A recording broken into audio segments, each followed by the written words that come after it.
You'll not believe what happened at Doha at exactly 4-4 in the first set that made Carlos Alcaraz absolutely lose it. He'd just saved break point with a spectacular rally.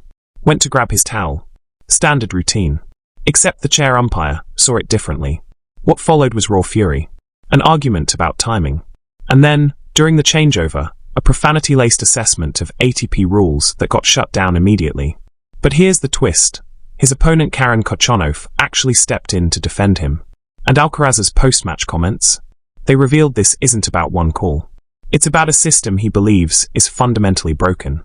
And he's not apologizing for saying so. The moment itself happened so fast that casual viewers might have missed the significance. Alcaraz was serving at 4-4 in the first set. The score was locked at deuce after an exhausting rally that showcased exactly why people pay to watch tennis at this level. Both players trading power shots from the baseline. Alcaraz sprinting forward for a drop shot. Khachanov barely getting there.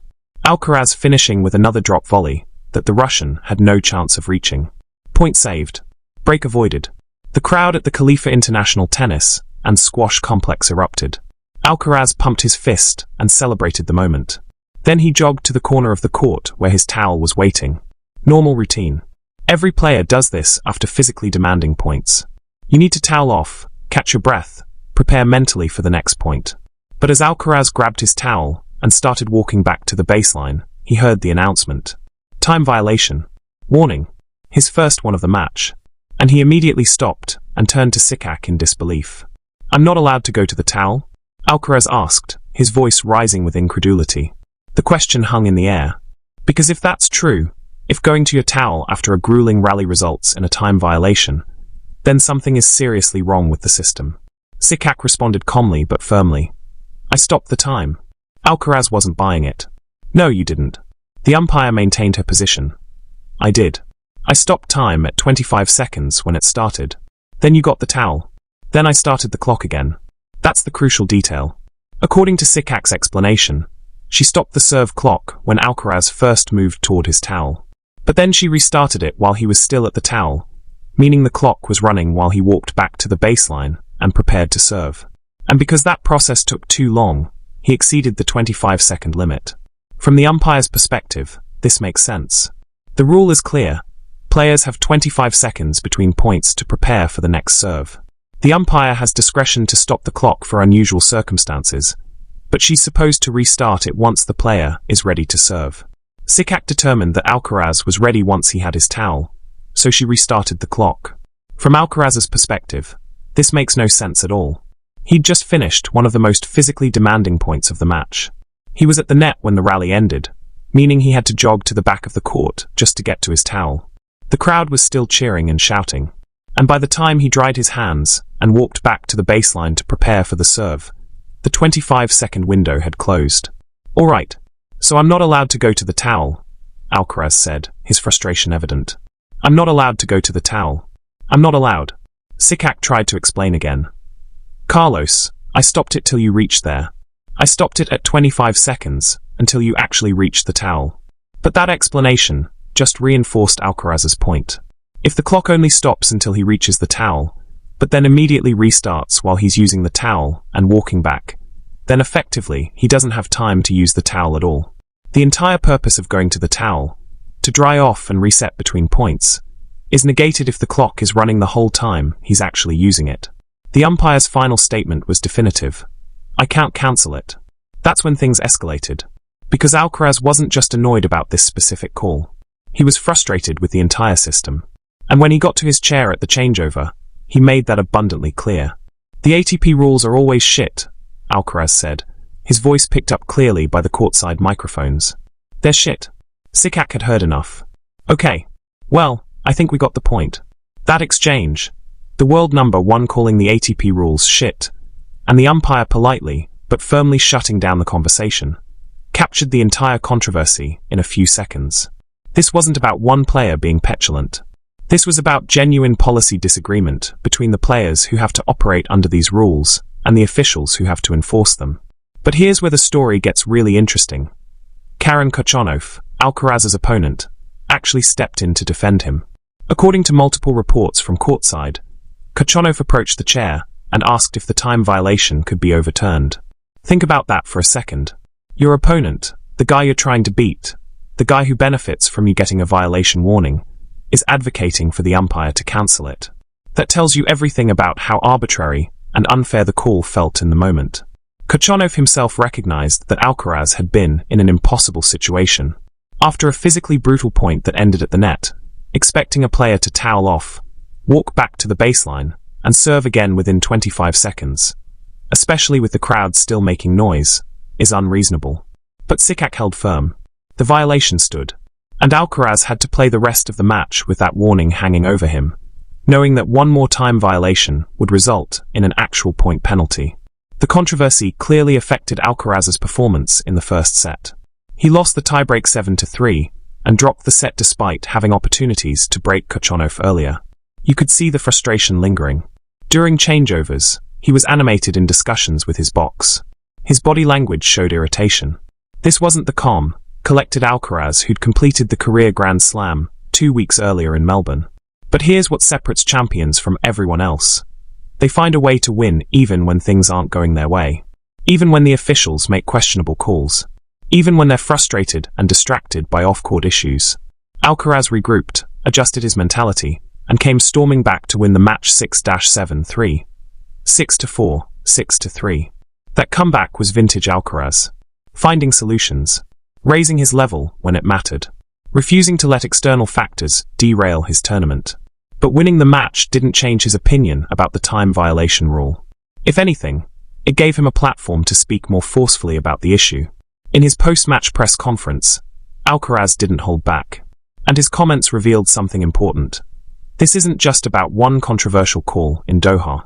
This is about a systemic problem he believes is hurting tennis. Honestly, I think the time rule is absurd, Alcaraz said, his frustration still evident hours after the match. After a very demanding point, finishing at the net, sprinting to my towel, I practically had no time left.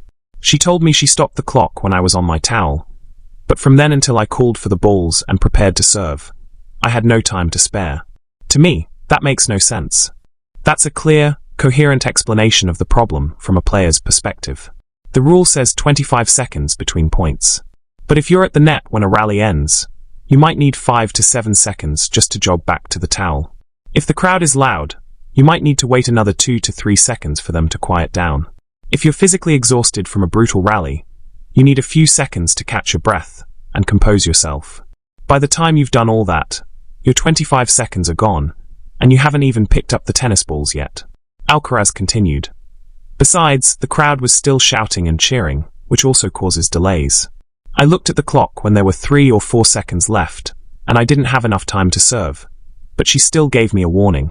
Personally, I think there should be a bit more leniency, even a reconsideration of the rule, because in such tough matches, the same thing always happens, and to me, it's ridiculous. The crowd noise point is particularly important, because umpires are supposed to wait for reasonable quiet before allowing serves. You can't serve when the crowd is still roaring from the previous point. But apparently, that crowd noise doesn't stop the 25-second clock from running. So players are caught in a bind. The clock is ticking, but they can't actually serve yet because of factors completely outside their control. That's what Alcaraz means when he calls the rule absurd. It's not that he objects to having time limits. Every sport has pace of play rules to keep things moving. But the implementation in tennis creates situations where players can follow proper etiquette, waiting for crowd noise to die down, toweling off after exhausting rallies, and still get violations for exceeding time limits. But Alcaraz's critique went even deeper. He connected the time rule to the broader commercial interests of tennis and argued that the rule actually hurts the sport it's supposed to help. The ATP says it wants to attract more people, to broaden its audience, Alcaraz explained. If they don't allow us time to recover between points to offer the best possible level, everything goes too fast, and it's difficult to engage the crowd. I think the umpires should be more flexible, or, better yet, add a few more seconds to the clock. With a little more leeway, we can prepare better to put on a show on every point. This is a sophisticated argument about entertainment value and product quality. The ATP's business model depends on attracting fans, selling tickets, securing broadcast deals, and growing the sport's audience. All of that requires compelling tennis, long rallies, incredible shot making, drama and tension. But if you rush players between points, especially after physically grueling exchanges, you're degrading the quality of play. Players who are gasping for breath, whose hands are slippery with sweat, who haven't had time to mentally reset. They're not going to produce the spectacular tennis that fans pay to see.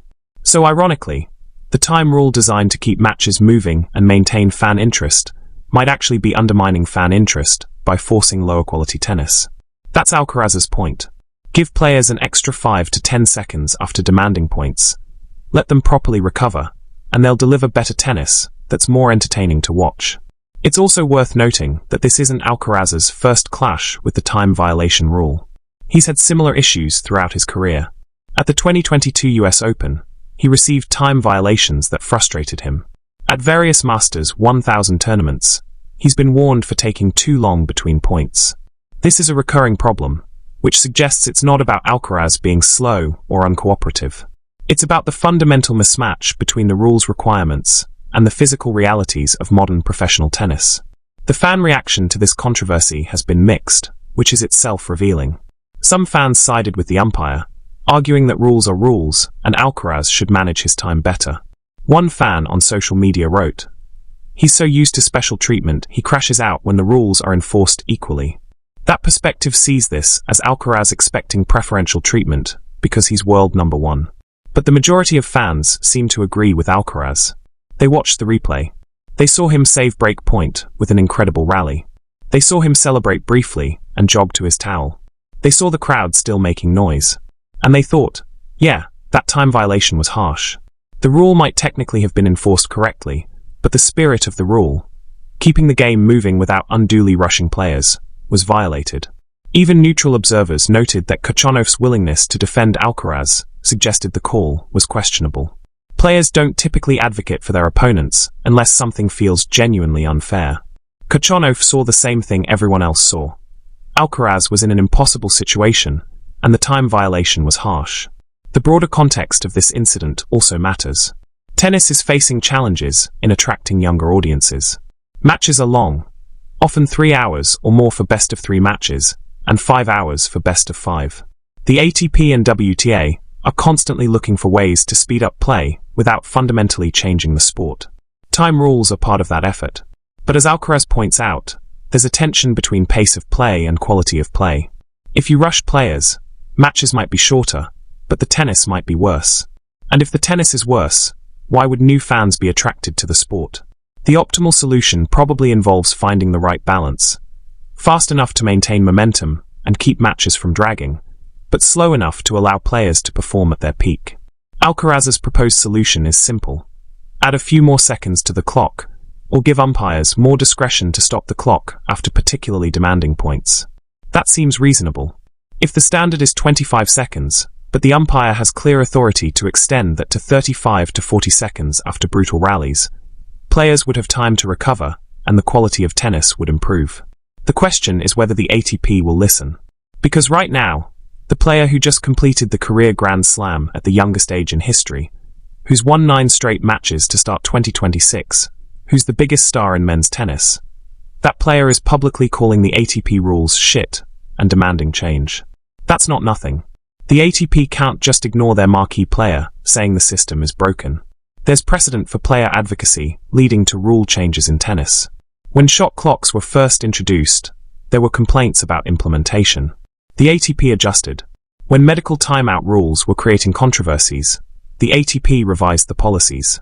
If enough players echo Alcaraz's concerns, and Khachanov's intervention suggests this isn't just Alcaraz being difficult, the ATP might need to reconsider how time violations are called.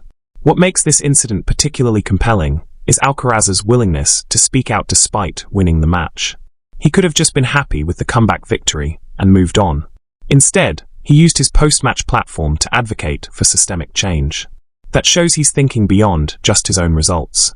He's thinking about what's good for tennis as a whole, what will make the sport better for players and fans. That's leadership. That's using your platform as the world's #1 player to push for changes you believe will improve the sport. Alcaraz isn't just complaining. He's offering specific solutions. More seconds on the clock, more umpire discretion, flexibility after demanding points. Those are constructive proposals that could actually be implemented. Looking ahead, Alcaraz faces Andrei Rublev in the semi-finals of the Qatar Open. It'll be interesting to see if the time violation controversy affects how he approaches the match. Will he be more conscious of the clock? Will he change his routine to avoid any risk of violations? Or will he play his normal game and dare officials to give him another violation? My guess is the latter, because Alcaraz doesn't seem like someone who backs down from fights he thinks are important. He believes the rule is absurd. He said so publicly, and he's probably going to keep saying it until something changes. The timing of this controversy is also notable, coming right after his Australian Open triumph, right after completing the career Grand Slam, right after achieving something only 5 other men in the Open era have accomplished. Alcaraz could be riding high and avoiding any controversies. Instead, he's taking on the ATP establishment over a rule he thinks is broken. That takes courage. That takes conviction. That takes a willingness to be seen as difficult or demanding. But maybe that's what tennis needs right now. Someone with enough stature and platform to challenge rules that don't make sense. Someone willing to advocate for changes that will improve the sport, even if it makes some administrators uncomfortable. Alcaraz is in a unique position to drive change because of who he is and what he's accomplished. And he seems willing to use that position. The phrase, "the ATP rules are always shit," might have been profane and emotional in the moment. But it captured genuine frustration with a system that many players probably privately agree is flawed. Alcaraz just had the courage to say it out loud, with profanity, on court, in front of thousands of fans and broadcast to millions worldwide. That rawness, that authenticity, that refusal to just go along with rules he thinks are wrong, that's part of what makes Alcaraz such a compelling champion. He's not just a tennis-playing robot executing perfect shots. He's a human being who gets frustrated by injustice, speaks his mind even when it's uncomfortable, and advocates for what he believes is right. Whether the ATP listens remains to be seen. But the conversation has started. The world number 1 has made his position clear. Other players are presumably taking note. And the next time a time violation creates controversy, and there will be a next time, people will remember Alcaraz's words in Doha. The ATP rules are always shit. That's the quote that will echo. That's what people will remember from this incident. Not the specific violation, not even the comeback victory, but the world number 1 looking directly at the tennis establishment and saying, "Your system is broken, and it needs to change." Time will tell if they listen.